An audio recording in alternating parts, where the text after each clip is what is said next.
عجیب بات ہے نا، عجیب ظلم ہے نا کہ ایک بچہ رات کو اس لیے کھانا نہیں کھا رہا کہ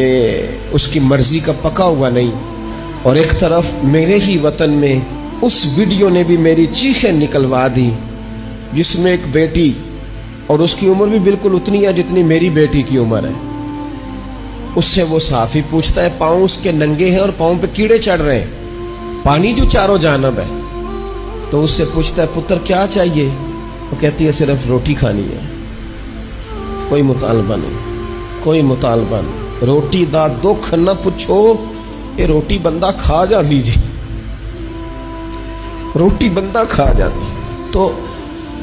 وہ سوسائٹی کس طرح سکون پائے گی کہ جو اپنے بچوں کے لیے تو ہر روز رنگ برنگی چیزیں خرید کے لائے،